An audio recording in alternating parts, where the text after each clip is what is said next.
Welcome to V3 news. లక్ష్యం సమాజహితం. నేను Emilia. ముందుగా హెడ్లైన్స్ చూద్దాం. ప్రతిపక్ష హోదా విషయంలో సంచలన ప్రకటన చేసిన కాంగ్రెస్. తాము ప్రతిపక్ష హోదా కోరుకోవడం లేదంటున్న అధికార ప్రతినిధి సుర్జేవాలా.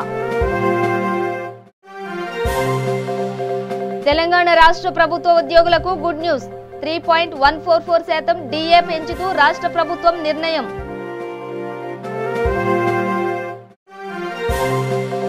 హోంశాఖ సహాయ మంత్రి వ్యాఖ్యలు తప్పుపట్టిన ఓవైసీ. వాస్తవాలే చెప్పానన్న మంత్రి కిషన్ రెడ్డి. సమర్థించిన ఎమ్మెల్యే రాజా సింగ్.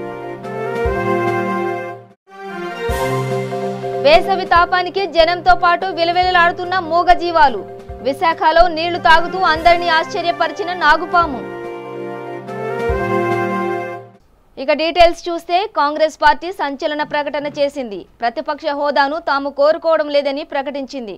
లోక్సభలో తమకు 52 మంది ఎంపీలు మాత్రమే ఉన్నారని, ప్రతిపక్ష హోదాకు అర్హత సాధించాలంటే మరో 2 ఎంపీలు కావాలని ఆ పార్టీ అధికార ప్రతినిధి రణ్దీప్ సూర్జేవాలా తెలిపారు. తమ వద్ద తగినంత సంఖ్యాబలం ఉన్నప్పుడే ప్రతిపక్ష నాయకులమని చెప్పుకుంటామని అన్నారు. కాంగ్రెస్ను అధికారికంగా ప్రధాన ప్రతిపక్షంగా ప్రకటించాలా వద్దా అనే విషయాన్ని అధికార పక్షమే నిర్ణయిస్తుందని చెప్పారు. లోక్సభలో ప్రతిపక్ష పార్టీగా అర్హత పొందడానికి 54 మంది ఎంపీలు ఉండాలి. కాంగ్రెస్కు ప్రతిపక్ష హోదా దక్కకపోవడం ఇది వరుసగా రెండోసారి.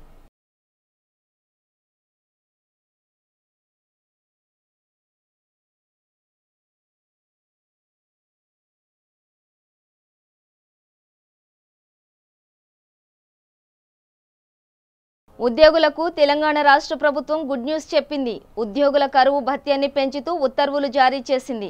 ప్రస్తుతం 27.248% ఉన్న DAను 30.392% పెంచింది.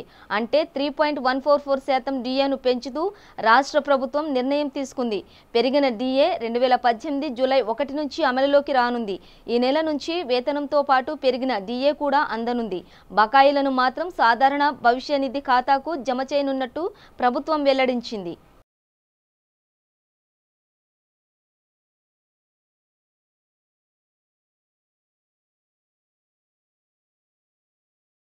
హైదరాబాద్ ఉగ్రవాదులకు సేఫ్ జోన్గా మారిందంటూ కేంద్ర మంత్రి కిషన్ రెడ్డి చేసిన వ్యాఖ్యలపై MIM అధినేత ఓవైసీ మండిపడ్డారు. కిషన్ రెడ్డి వ్యాఖ్యలు బాధ్యతారాహిత్యంగా ఉన్నాయని, ఆయనకు హైదరాబాద్ ఎదగడం ఇష్టం లేదని అన్నారు.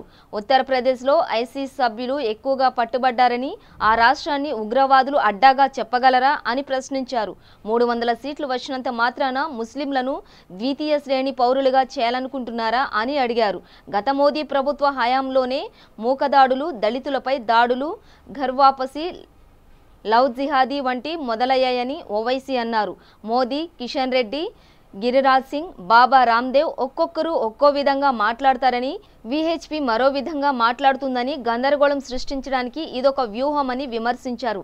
అసలైన సమస్యలను ప్రజలు చూడకుండా చేసేందుకే ఇలా వ్యవహరిస్తున్నారని చెప్పారు. తెలంగాణలో కేసీఆర్ ఎన్నో మంచి పనులు చేస్తున్నారని కితాబిచ్చారు. హైదరాబాద్లో భిన్నత్వంలో ఏకత్వాన్ని నమ్మే సంస్కృతి ఉందని, ఇక్కడ RSS, BJP గెలవలేదని అన్నారు.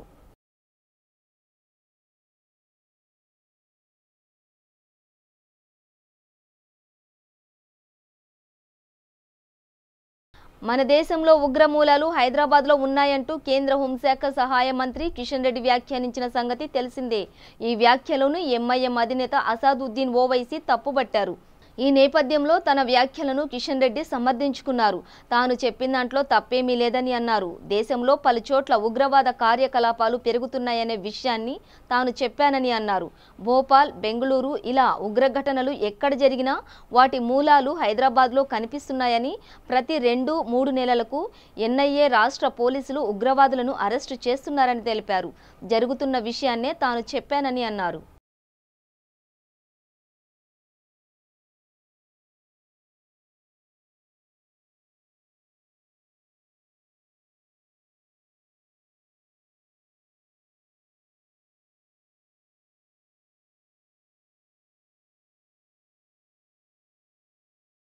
హైదరాబాద్ గోషామహల్ బీజేపీ ఎమ్మెల్యే రాజాసింగ్ కొత్తగా పదవి బాధ్యతలు చేపట్టిన కేంద్ర హోంశాఖ సహాయ మంత్రి కిషన్ రెడ్డికి మద్దతుగా నిలిచారు. హైదరాబాద్ ఉగ్రవాదులకు సురక్షిత ప్రాంతమని కిషన్ రెడ్డి చేసిన వ్యాఖ్యల్లో తప్పేమీ లేదని, ఆయన ఉగ్రవాదులపై చేసిన వ్యాఖ్యలతో తాను పూర్తిగా ఏకీభవిస్తున్నానని రాజాసింగ్ అభిప్రాయపడ్డారు. తాను ఈ సందర్భంగా కేంద్ర హోంశాఖ మంత్రి అమిత్ షాకు ఒక్కటే విజ్ఞప్తి చేస్తున్నానని, జాతీయ పౌరుల నమోదు కార్యక్రమం ఎన్ఆర్సీ ఓవైసీ ప్రాతినిధ్యం వహిస్తున్న పార్లమెంటు నియోజకవర్గం నుంచే మొదలుపెట్టాలని కోరుతున్నామని తెలిపారు. అక్కడ ఎవరిని అరెస్టు చేయడానికి వీల్లేదన్నట్టుగా మాట్లాడుతున్నారని రాజాసింగ్ ఆగ్రహం వ్యక్తం చేశారు. హైదరాబాద్ పాత బస్తీ మినీ పాకిస్తాన్లా తయారైందని, అక్కడ ఎంతో మంది పాకిస్తానీలు, బంగ్లాదేశీలు అక్రమంగా నివసిస్తున్నారని రాజాసింగ్ గతంలోనూ ఆరోపించారు. అలాంటి వాళ్ళందరినీ ఏరిపారేయాలంటే ఎన్ఆర్సీ ప్రక్రియ అమలు చేయాలని డిమాండ్ చేస్తున్నారు.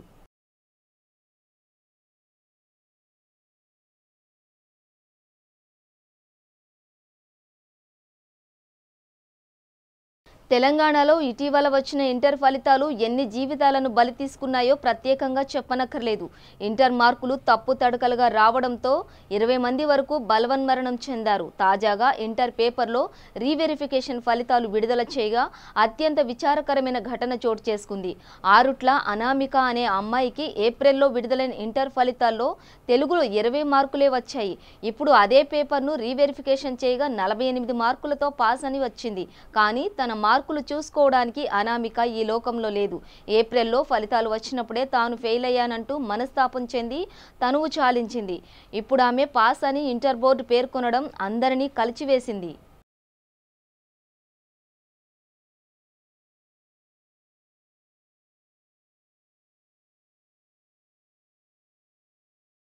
అనంతపురం జిల్లా బత్తులపల్లి మండలం పత్యాపురం గ్రామంలో టీడీపీ వైసీపీ కార్యకర్తల మధ్య ఘర్షణ చేసుకుంది. ఈ ఘర్షణలో ఇరు వర్గాల వారు బాహాబాహికి పాల్పడడంతో టీడీపీకి చెందిన రాజు అనే కార్యకర్త మృతి చెందగా మరో 5గురు తీవ్ర గాయాలతో ఆసుపత్రిలో చికిత్స అందిస్తున్నారు. పోలీసులు కేసు నమోదు చేసుకుని దర్యాప్తు చేస్తున్నారు. గ్రామంలో పరిస్థితిని ఎప్పటికప్పుడు జిల్లా పోలీసు అధికారులు సమీక్షిస్తున్నారు.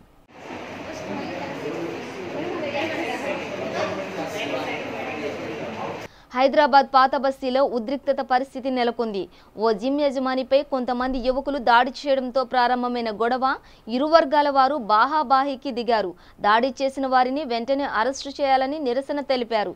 పోలీసులు సంఘటనా స్థలానికి చేరుకుని ఇరు వర్గాల వారిని చెదరగొట్టారు.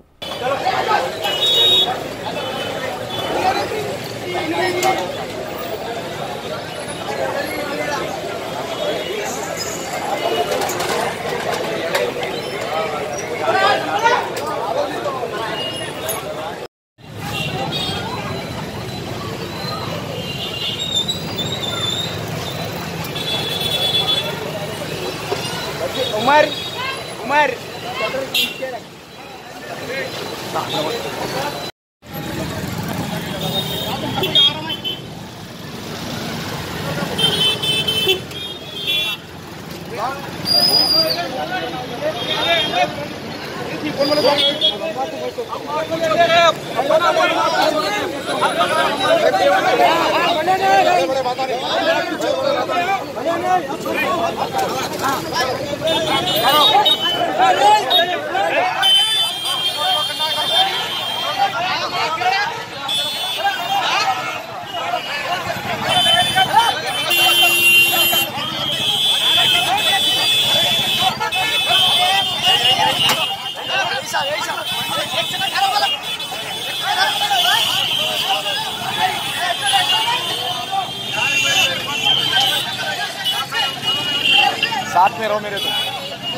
చిన్న గొడవ జరిగింది. ఆ గొడవ తర్వాత ఈ తరపు నుంచి కొంతమంది, ఆ తరపు నుంచి కొంతమంది వచ్చి రోడ్డు మీద జమ కావడం జరిగింది. ఇమీడియట్గా మాకు ఇన్ఫర్మేషన్ రావడంతో వచ్చేసి వాళ్ళందరినీ డిస్పర్స్ చేయడం జరిగింది. ఇద్దరిని కూడా పోలీస్ స్టేషన్ పంపించడం జరిగింది. వాళ్ళ దరఖాస్తులు తీసుకొని ఎవరైనా ఇంజూర్డ్ ఉంటే వాళ్ళని హాస్పిటల్ పంపించేసి దాని మీద తగు యాక్షన్ తీసుకుంటాం. ఇప్పుడైతే సిచ్యువేషన్ పీస్ఫుల్ ఉంది. ప్రభుత్వ శాఖల్లో అవినీతి అధికారులను బెదిరించి డబ్బులు వసూళ్లకు పాల్పడుతున్న 3 నిందితులను పోలీసులు అరెస్టు చేశారు. అధికారులపై జరుగుతున్న తనిఖీ సమాచారాన్ని సేకరించారు. ఈ తరుణంలో శ్రద్ధ ఆసుపత్రి కిడ్నీ రాకెట్ వెలుగులోకి వచ్చిన తర్వాత రవీంద్ర వర్మను సంప్రదించినట్లు తెలుస్తోంది. హెల్త్ సెక్రటరీ పీఏగా పరిచయం చేసుకుని కిడ్నీ కేసు నుంచి తప్పించేందుకు 10 లక్షలు డిమాండ్ చేసినట్లు పోలీసుల విచారణలో తెలిసింది. ముఠా సభ్యులు వెంకటనారాయణ, వెంకట సురేష్, మహాలక్ష్మిగా పోలీసులు గుర్తించారు. వీరిలో ప్రధాన నిందితుడు వెంకటనారాయణపై గతంలోనూ పలు కేసులు కూడా ఉన్నాయని పోలీసులు తెలిపారు. శ్రీకాకుళం జిల్లా ఎచ్చెర్ల కేంద్రంగా పనిచేస్తున్నట్టు తెలిపారు. వీరి నుంచి 4 సెల్ ఫోన్లు, 1,50,000 నగదు స్వాధీనం చేసుకున్నామని డీసీపీ రవీంద్రనాథ్ తెలిపారు.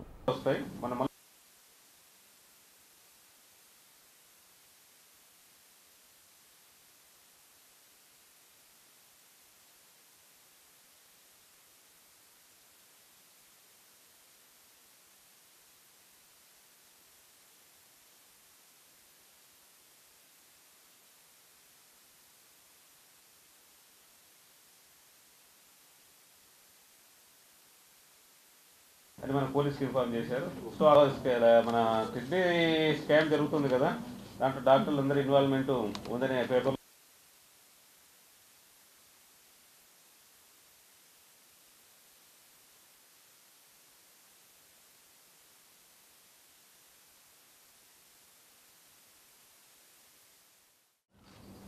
ఈ పర్టికులర్ కేసులో శ్రీకాకుళం ఎస్ఎల్కి సంబంధించిన వెంకటనారాయణరావు, అట్లాగే కొవ్వూరుకు సంబంధించిన ఇద్దరు వెంకట సురేష్ అండ్ మహాలక్ష్మి అని వీళ్ళు ముగ్గురు కూడా ఈ కేసులో మనం ముద్దాయిలు. వాళ్ళని ఈరోజు అరెస్ట్ చేయడం జరుగుతుంది. వీళ్ళ ఎంఓ ఏంటంటే ఎవ్రీడే ఏదైతే ప్రధాన ముద్దాయి ఎవరైతే వెంకటనారాయణ ఉన్నారో న్యూస్ పేపర్స్ చూస్తున్నాం. న్యూస్ పేపర్స్లో వచ్చిన గవర్నమెంట్ అఫీషియల్స్ పైన ఏదైనా ఎంక్వైరీస్ కానీ కంప్లైంట్స్ వచ్చినప్పుడు ఎంక్వైరీ జరుగుతున్నాయంటే వాళ్ళ ఫోన్ నెంబర్స్ అవన్నీ తీసుకొని ఆ కన్సర్న్ డిపార్ట్మెంట్ సంబంధించిన సెక్రటరీ, పిఎను లేకుంటే అలా ఇంపార్టెంట్ పోస్ట్లో గవర్నమెంట్ ఆఫీసర్స్ ఈ డిసైడింగ్ అథారిటీ పొజిషన్లో ఉన్న వాళ్ళకి సెక్రటరీస్గా పరిచయం చేసుకొని మీ పైన ఎలాంటి కేసులు లేకుండా మేము తప్పించేస్తాం, దానికి అమౌంట్ మీరు డిపాజిట్ చేయండి అని చెప్పి అడగని ఏమోతో ఇతను ఈ అఫెన్సెస్ చేస్తున్నారు. ఈ కేసు మనం ఎలా బయటకు వచ్చిందంటే ఈ శ్రద్ధ హాస్పిటల్ కిడ్నీ ర్యాకెట్ కేసు జరుగుతున్నప్పుడు ఆ నెక్స్ట్ డే పేపర్లో ఐటమ్ రావడం జరిగింది. సో వెంటనే ఆ కిడ్నీ హాస్పిటల్లో పనిచేస్తున్న డాక్టర్స్కు ఫోన్ చేశారు. ఫోన్ చేసి ఆల్రెడీ మిమ్మల్ని ఈ కేసు నుంచి తప్పిస్తామని, ఏది మన principal secretary health secretary PA నేను, మీ పేర్లు కూడా ఈ కేసులో ఉన్నాయి, ఈ కేసు నుంచి మీరు తప్పించాలంటే మీరు అమౌంట్ డిపాజిట్ చేయాల్సి ఉంటుంది అని చెప్పడం జరిగింది. సో డాక్టర్లు వెంటనే అరెస్ట్ చేసి మనకి ఇచ్చిన సమాచారం మేరకు మనం వాళ్ళు ట్రాక్ చేయడం జరిగింది. ట్రాక్ చేసేసి ఇలా కాల్ రికార్డ్స్ అయితేనేమి అన్ని details. So we arrested this three people. ఇందులో వెంకటనారాయణ ప్రధాన రోలు, ఈయన కాల్ చేస్తుంటాడు. ఇదే కాకుండా ఇతని పైన ఇంకో ప్రీవియస్ కూడా చాలా 2014 నుంచి కూడా కేసెస్ ఉన్నాయి. సోఫార్ అతని మీద 8 కేసెస్ ఉన్నాయి, కొన్ని చీటింగ్ కాకుండా డిఫరెంట్ మోడ్. ఇతను సెలెక్ట్ చేసుకున్న క్యాండిడేట్స్ ఎలా ఉంటుందంటే government officers, especially revenue, Panchayati Raj, అలాగే హెల్త్ డిపార్ట్మెంట్ సంబంధించి వాళ్ళందరినీ టార్గెట్ చేసి వాళ్ళు వచ్చిన న్యూస్ ఐటమ్ బేసిస్ మీద కంప్లైంట్ వాళ్ళని ఫోన్ చేసేసి అమౌంట్, దీంట్లో కొంతమంది భయపడిపోయేసి ఆల్రెడీ కొంతమంది అమౌంట్ కూడా ఇతను డిపాజిట్ చేశారు. దాదాపు ఇతనిపైన మనకు సోఫార్ ఇంకా కొన్ని 7-8 కేసెస్ కూడా మనకు దృష్టికి వచ్చాయి ఇతని కన్ఫెషన్లో. ఆల్ దోస్ కేసెస్ మనం 1 by 1 అన్ని కూడా విచారించడం జరుగుతుంది. ఈయన ఫోన్ కాల్ చేయడం జరుగుతుంది. వెంటనే ఇతను అసిస్టెంట్గా ఉన్న సురేష్, ఇక్కడ నెక్స్ట్ థర్డ్ అక్యూజ్డ్ మన మహాలక్ష్మి ఉన్నారు కదా, ఆమె అకౌంట్ నెంబర్. నల్గొండ పట్టణ శివార్లోని చెర్లపల్లి బైపాస్ వద్ద వరుసగా రెండో రోజు ప్రమాదం చోటు చేసుకుంది. కారును ఢీకొట్టి డివైడర్ను దాటి ఎదురుగా వస్తున్న వికలాంగుల బైక్ను ఢీకొట్టింది బస్సు. ఈ ప్రమాదంలో బైక్పై ప్రయాణిస్తున్న రేణుక అనే మహిళ మృతి, మరో 2కి తీవ్ర గాయాలు కాగా ఆసుపత్రికి తరలించారు.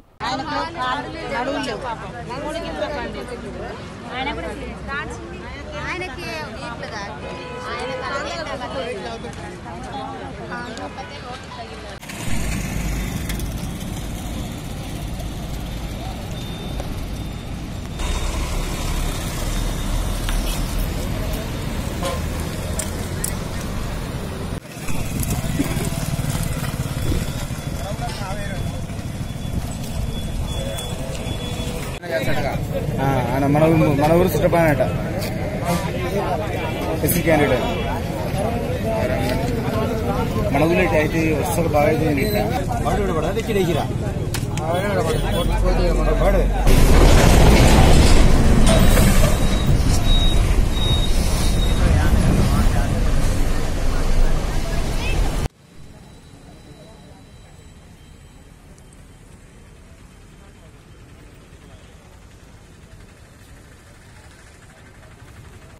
బులెటిన్లో షార్ట్ బ్రేక్ తీసుకుందాం.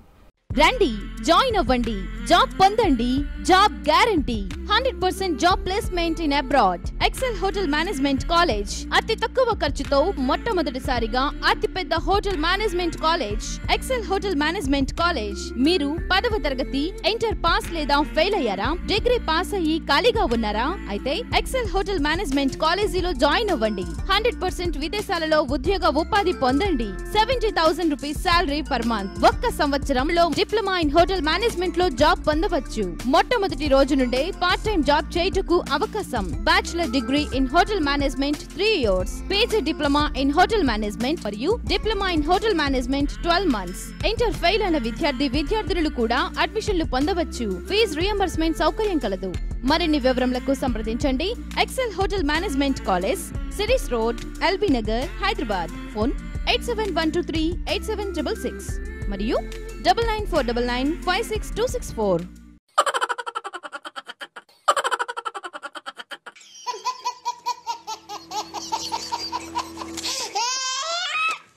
గిలిగిలిగా ప్రతిరోజు ఉదయం 11 గంటలకు, తిరిగి రాత్రి 9:30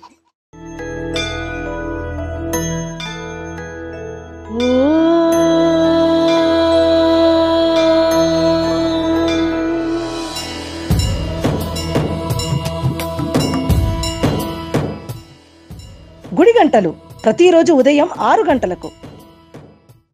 welcome back to V3 news. కేంద్రంలో నరేంద్ర మోదీ నాయకత్వంలో రెండోసారి బీజేపీ ప్రభుత్వం ఏర్పాటు కావడంతో పాటు ఆదిలాబాద్ ఎంపీగా సోయం బాబురావు ఘన విజయం సాధించడంతో పట్టణంలో బీజేపీ నాయకులు, కార్యకర్తలు భారీ ర్యాలీ నిర్వహించారు. అనంతరం ఎంపీ సోయం బాబురావు మాట్లాడుతూ తన గెలుపుకు కృషి చేసిన ప్రతి ఒక్కరికి ధన్యవాదాలు తెలిపారు. ఈ విజయం నాది కాదు, మీ అందరిది అని ఆయన కార్యకర్తలను ఉత్సాహపరిచారు. ఆదిలాబాద్ పార్లమెంట్ ప్రజలందరికీ కూడా నా యొక్క ధన్యవాదాలు. నరేంద్ర మోడీ గారి నాయకత్వంలో పనిచేసే అవకాశం కల్పించినందుకు సోయం బాబురావు గారిని నరేంద్ర మోడీ గారికి కానుకగా పంపించినందుకు కూడా భారతీయ జనతా పార్టీ తరఫున నా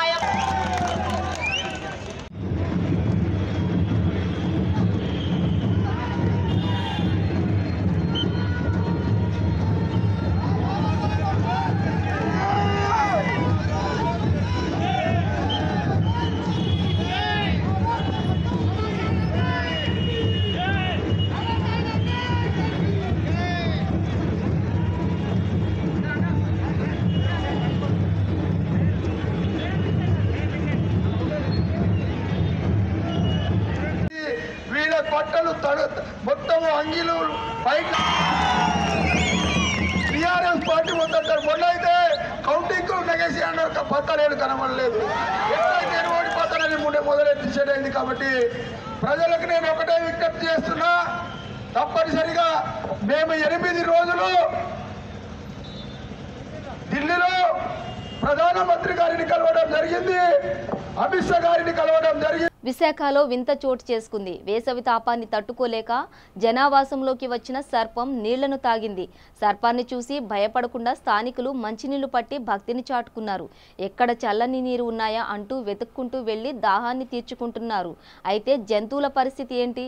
జనావాసాల్లోకి వచ్చి భయానక వాతావరణం సృష్టించడం మామూలే. అయితే విశాఖలో జరిగిన ఈ దృశ్యం వింతనే చెప్పాలి.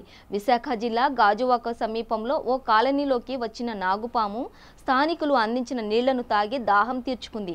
ఈ సర్పాన్ని చూసేందుకు స్థానికులు పెద్ద ఎత్తున వచ్చారు. ఈ నాగుపామును చూసి ఆశ్చర్యపోయారు.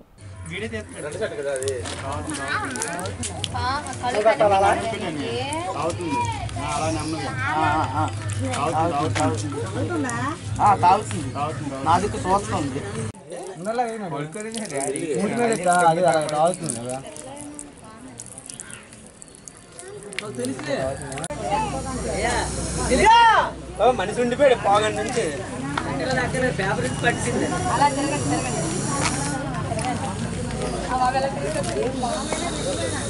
దక్షిణ మధ్య బంగాళాఖాతంలో ఏర్పడ్డ వాయుగుండం పెను తుఫానుగా మారి విశాఖపట్టణానికి 430 కిలోమీటర్ల దూరంలో కేంద్రీకృతమైంది. గంటకు 40 నుంచి 60 కిలోమీటర్ల వేగంతో తీరం వెంబడి గాలులు వీస్తున్నాయి. సముద్రం 15 మీటర్లు ముందుకు వచ్చి తీరం కోతకు గురవుతోంది. ప్రస్తుతం 6 మీటర్ల ఎత్తులో అలలు ఎగిసిపడుతున్నాయి. ఫోని తుఫానుతో ఉత్తరాంధ్రలో శ్రీకాకుళం, విజయనగరం, విశాఖపట్నం జిల్లాలో భారీ ఈదురుగాలులతో కూడిన వర్షాలు పడతాయని వాతావరణ శాఖ అంచనా వేస్తుంది. మరోవైపు ఉత్తరాంధ్ర తీర ప్రాంతాల్లో సముద్రపు అలలు ఎగసి పడుతున్నాయి. ముందస్తు భద్రతా చర్యల్లో భాగంగా జిల్లా అధికారులు లోతట్టు ప్రాంతాలపై దృష్టి సారిస్తున్నారు.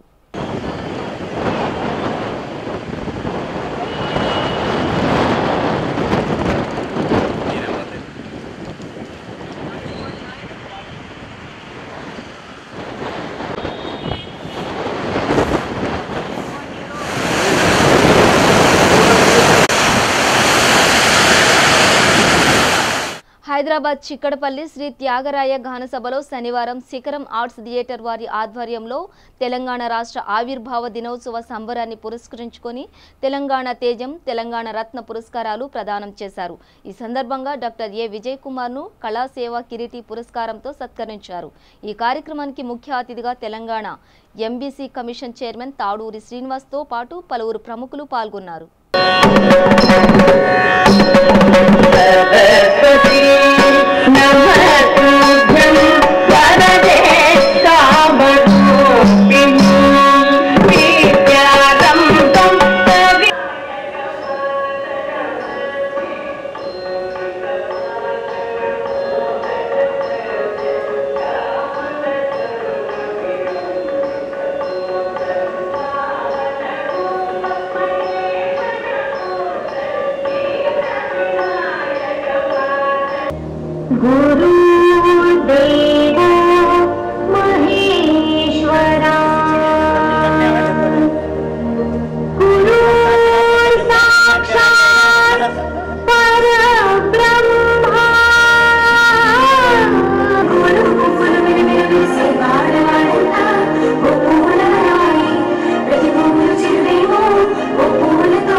తెలంగాణ ఆవిర్భావ దినోత్సవ వేడుక మనవరే అన్నారు. సమాజం కూడా తనని మన కృష్ణవేణి అని కొనియాడింది. సొంత లాభం కొంత కాదు, ఎంతో మానుకొని తనకున్న వనరులతో వృథా భక్తిగా సేవలందించే కృష్ణవేణి ఎందరికో ఆదర్శవంతమైంది.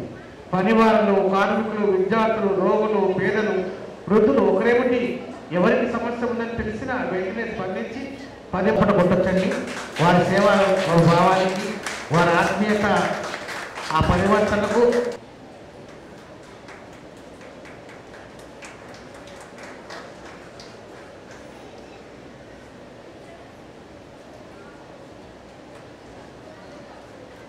తెలంగాణ ఉద్యమంలో పాల్గొని గ్రంథాల గట్టిగా చెప్పడం మంత్రాలు చక్కగా చదివారు వారు. వారు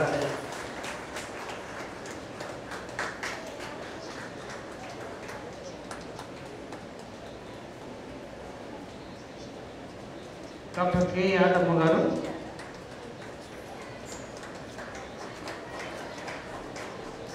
విద్యారత్న అనిల్ కుమార్ గారు, చిన్నాలకు బతుకమ్మ నేర్పిస్తే మా ప్రేక్షకులకు బతుకమ్మలాగా తప్పడం అభినందిస్తున్నారు అనిల్ కుమార్ గారు.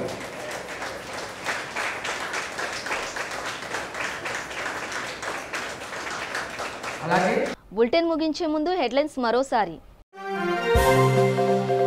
ప్రతిపక్ష హోదా విషయంలో సంచలన ప్రకటన చేసిన కాంగ్రెస్. తాము ప్రతిపక్ష హోదా కోరుకోవడం లేదంటున్న అధికార ప్రతినిధి సుర్జేవాలా.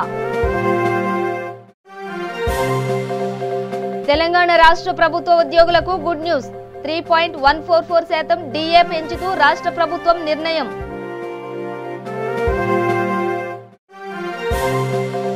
హోంశాఖ సహాయ మంత్రి వ్యాఖ్యలు తప్పుపట్టిన ఓవైసీ. వాస్తవాలే చెప్పానన్న మంత్రి కిషన్ రెడ్డి, సమర్థించిన ఎమ్మెల్యే రాజాసింగ్. వేసవి తాపానికి జనంతో పాటు విలవిలలాడుతున్న మూగజీవాలు. విశాఖలో నీళ్లు తాగుతూ అందరినీ ఆశ్చర్యపరిచిన నాగుపాము. ఇవి బులెటిన్ విశేషాలు. చూస్తూనే ఉండండి V3 న్యూస్. లక్ష్యం సమాజహితం.